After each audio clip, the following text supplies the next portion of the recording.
Candy 36. The moment John caught a proper glance of Vriska and Gamzee going at it in the bushes, he was done. He simply had no further capacity to deal with any of it. He just fucked off. A few hours of aimless wandering through the sky brought him back here, to his old house. He hasn't lived here in years, but it feels exactly as it had when he last left it. It's like no time has passed at all. John leans back in his dad's desk chair, stares at the ceiling, and listens to the war. The steady drone of weaponized airships up above has become so commonplace in everyday life that he barely even notices it anymore. But now, he focuses, trying to pick out the individual sounds. No matter how hard he tries, he can't tell which ship belongs to which side, or how many there are. He doesn't know whether they're coming or going. Rose, Kanaya, and their daughter are probably up there somewhere by now. The washing machine chugs along in the next room. In John's experience, troll blood is incredibly difficult to wash out of clothes. His t-shirt is probably going to be Vriska colored for the rest of its life. Somehow, no matter what, he always seems to end up back in this house. It's been through the medium in 2 different universes, and come out of it with only a slight warping to the foundations. Everything is coated in dust. He hasn't bothered to turn any lights on, or change any of the bulbs that have burned out over the past few years. He thought he heard someone moving around upstairs a while ago, but he didn't get up to check. He hasn't got up for... how long has passed? He has no idea. Creak. Creak. God, this house is rattly. It could be a wild animal up there. It could be a thief. John doesn't think he has anything he'd regret losing. At least not anything that he hasn't already lost. His dad's study looks the same as it had the day he moved out. Figurines, jauntily hung photographs of famous funny men, even the dent in the floor from the time Rose dropped a safe on a bunch of troublesome imps.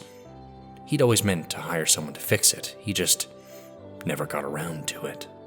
It's the perfect room for a slow-motion existential crisis. If that's what you can even call whatever it is he's going through. Maybe it's not so much of a crisis as a critical cessation of his ability to give a shit. Where an hour ago he'd been feeling blissfully unburdened by his solipsistic revelation, now the significance of everything's insignificance overwhelms him. He wishes he could find comfort in the frivolity, like Rose has, but it's impossible for him to delude himself. If nothing matters, what is the point of doing anything? Where is he supposed to go from here?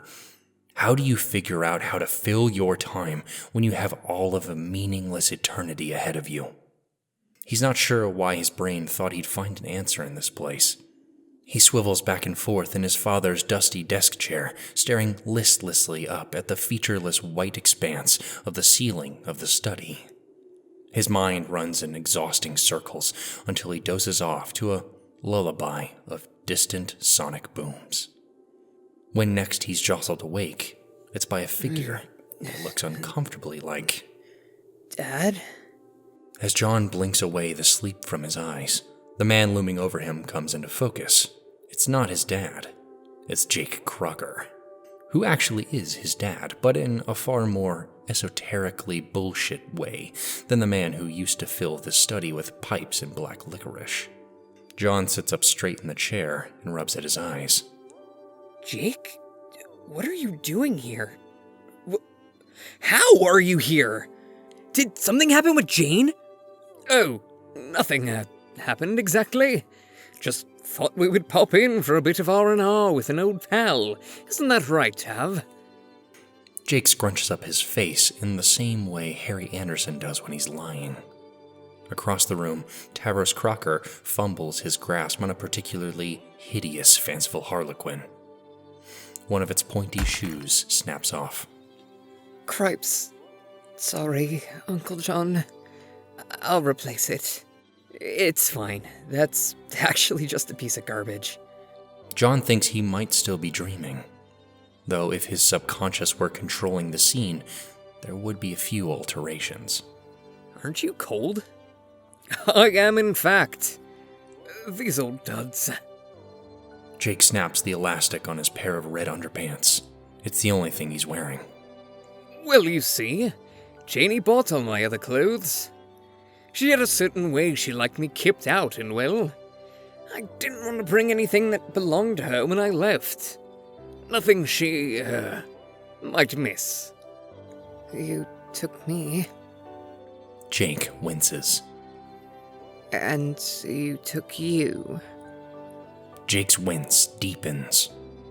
Then I dare say I made the right choice not rustling the bushes in the making off with inanimate belongings department. Wouldn't want to give her any more reasons to get all retributive. She's got a lot to worry about right now. Incredibly busy woman, you know. Over by the desk, Tavros' eyebrows have disappeared under his bangs, but he doesn't say anything. He has the air of a boy who has spent all of his life not saying anything. Okay, so, I guess I'm just gonna move past the fact that you're 90% naked in my house. I'm not forgetting about it. We've got to address that at some point. But I guess we can put that on the back burner for now. Are you trying to tell me that you left Jane? Whoa. When you put it like that, it sure sounds, well, I suppose that is what it looks like, isn't it? What I did, that is. That's the thing that's looking like that. Ooh. Jake is one whole wince now, and John knows he should invite him to sit down and maybe offer him something to drink, or at least a pair of pants. But all this is another reminder of how inescapably preposterous every aspect of this reality has become. So I guess this is the thing that's currently happening now. What exactly do you want me to do? Well, I suppose I was hoping you might be willing to help me and wee Tavi out for a bit here. Help you out? John produces a dry laugh. That's pretty funny. I remember trying to help you for years, and you never seemed that interested back then. Jake was apparently not expecting John's sharp tone. He flinches back like a kicked dog, or a dog who has been kicked so many times he assumes any helping hand is a slap. All the same, John finds it hard to feel much sympathy. Who is Jake? The one standing in front of him now, anyway. Has he always been this contemptibly pathetic? Or is this too a function of the absurdity of this contorted reality? It's hard to be sure. Are Jake's struggles worth any more of John's guilt and emotional energy than a sim stuck in a pool without a ladder? Look here, chap. Sometimes not everything is so simple. It isn't as if I could have just walked out the door whenever I wished. I mean, yeah, you kinda could have. Not now, but years and years ago. Back before everything got so warlike and tempestuous. I was gonna say stupid, but yeah. Well, it's not as if Janie got like this overnight. None of this happened overnight, John. It's just like you go to take a dip in the water and everything starts out cool and fine, but then it just keeps getting hotter and hotter gradually, degree by degree. So slowly that by the time the water's boiling, you don't even realize you're being scalded alive. John isn't listening to Jake anymore.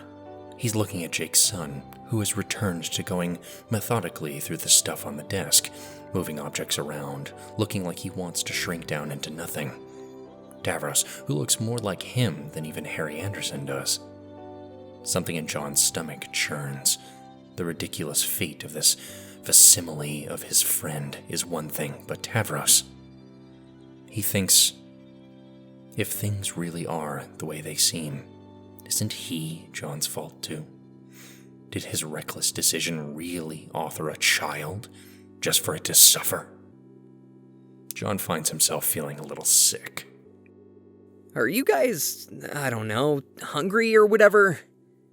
I think I have a frozen pizza. He brings them into the kitchen, which still has all of the old appliances from decades ago. The stand mixer, the automatic can opener, the milkshake frother. He never uses any of this junk.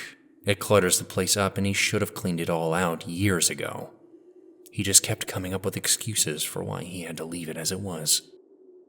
John has never been much of a drinker, but fortunately, Jake English is never found without a bottle these days. He's got a 40-year-old whiskey that he grabbed on his way out.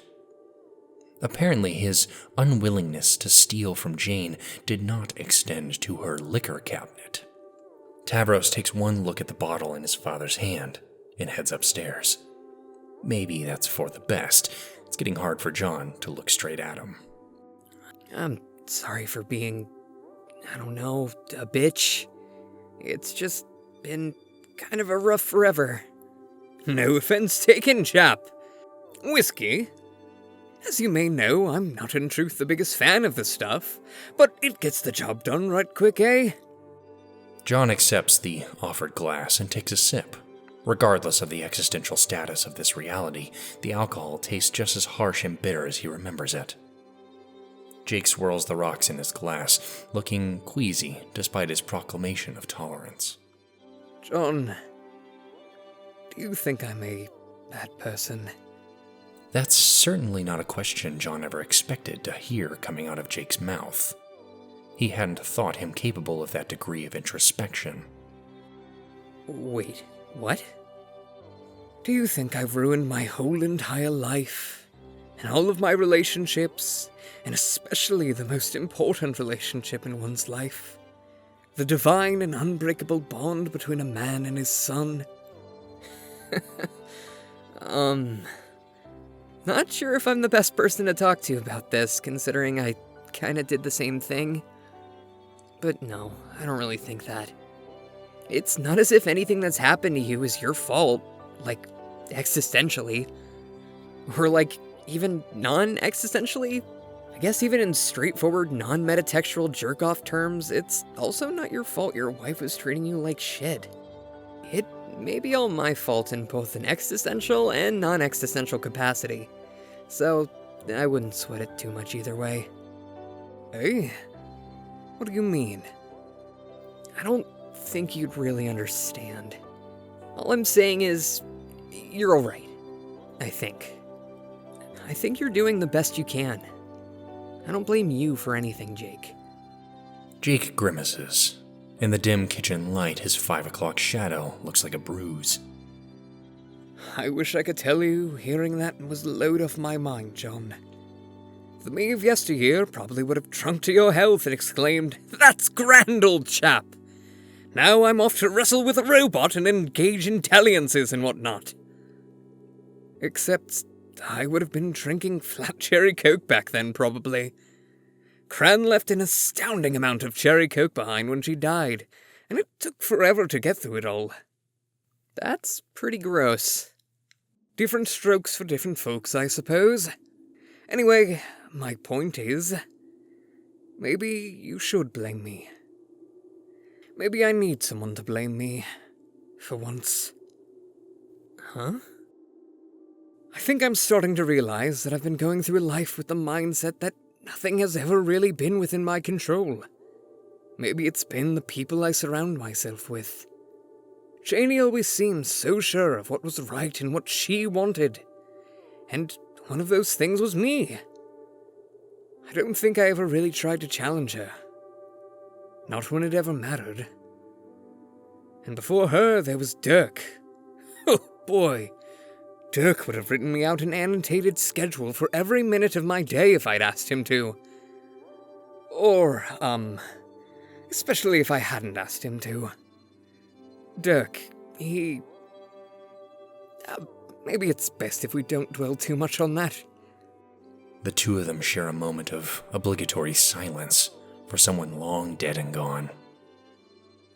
In a way, I think I found all that comforting. Haven't you ever wanted to let someone make the tough choices for you? John wonders if anything being out of his control would make him feel better, even if he weren't presently stuck sucking on this bitter cosmic red pill.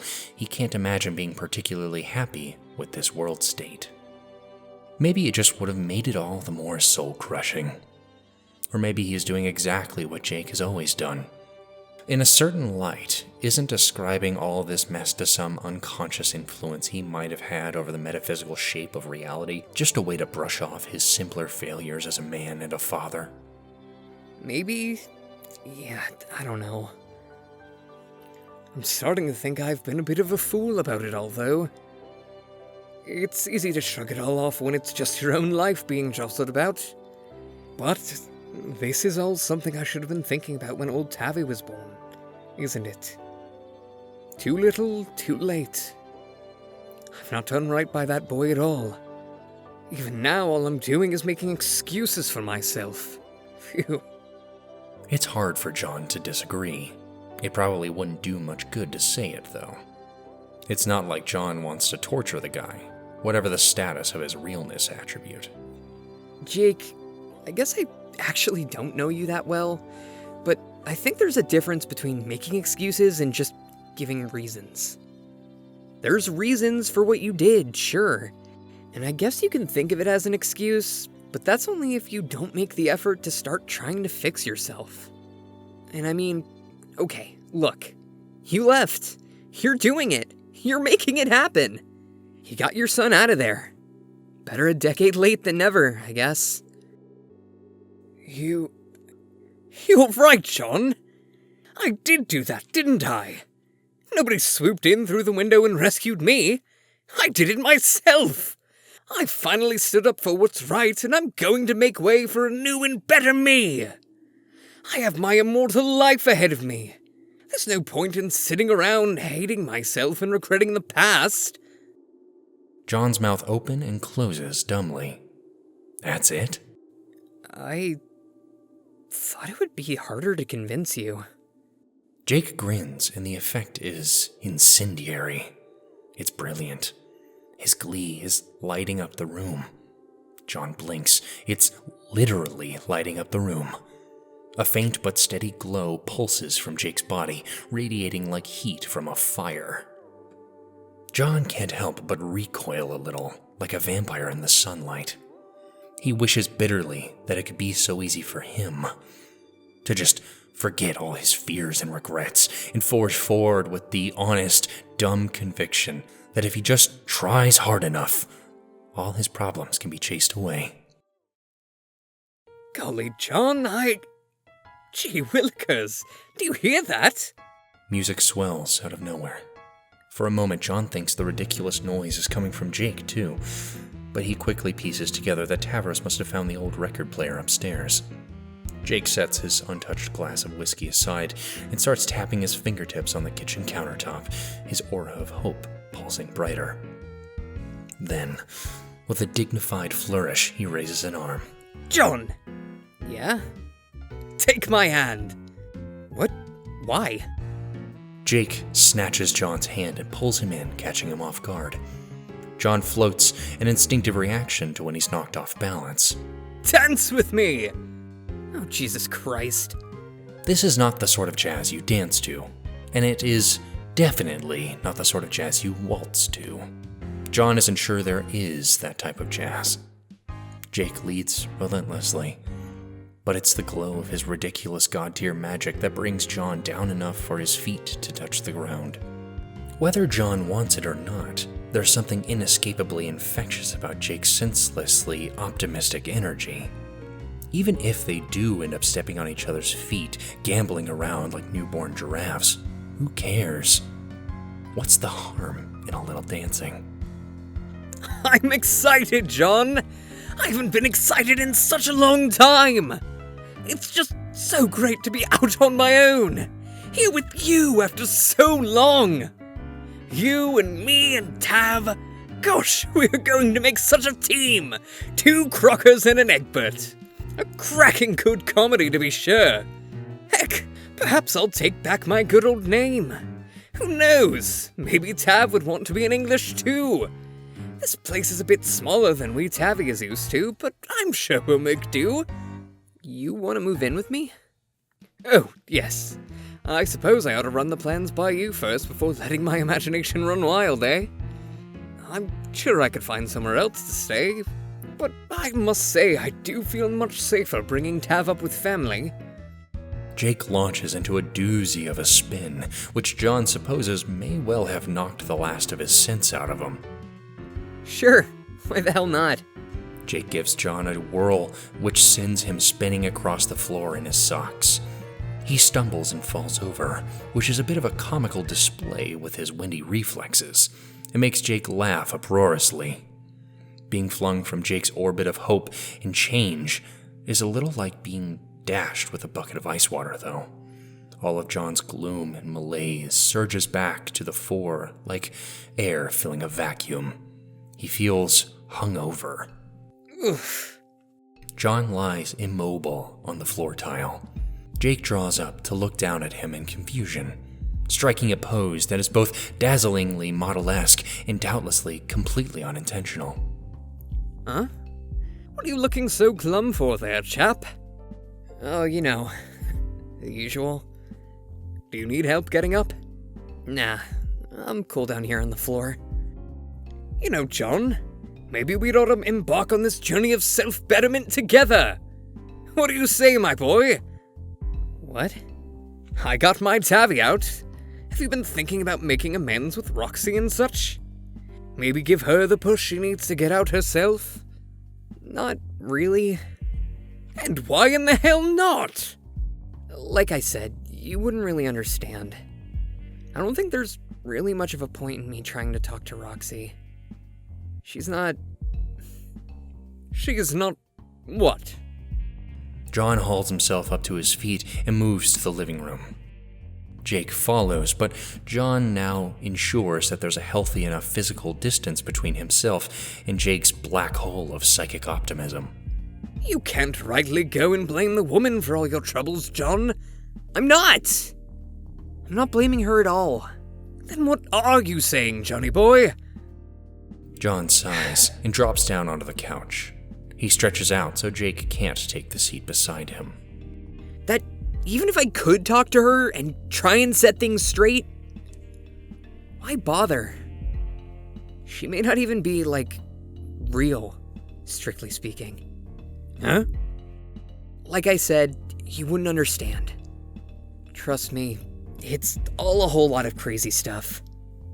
You're right. That is an awfully crazy thing to say. Not real? I just saw Roxy yesterday. She's as solid and real a person as you or I, John. It's hardly becoming of a man to say something so dismissive, even if it's tough to know what a lady is thinking from time to time. I'm not... What's that now? I fucked up too bad too long ago. It's just too late to change anything now. So what? Huh? So what if it doesn't change anything? Won't it matter to your family to see you care? Won't it make you feel better to try? To at least be able to say that when the chips were down, you gave it your honest all? And what about Harry Anderson? Do you really want to go the rest of your long life knowing you never tried to be the father your son needed? Hearing the name is like a blow to the chest. Little Harry Anderson.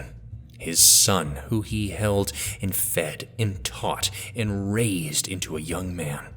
Despite it all, he's always been so unbelievably proud of that boy. If Roxy isn't real, then his son must be even faker. Something about the thought makes John feel more rotten than anything else. Maybe it's some aspect of his basic biology buried down at the core of his lizard brain that makes him want to reject what he knows is true.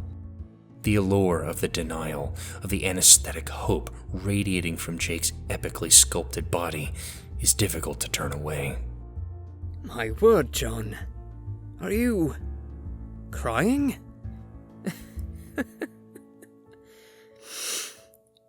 Jake, do you have Roxy's number?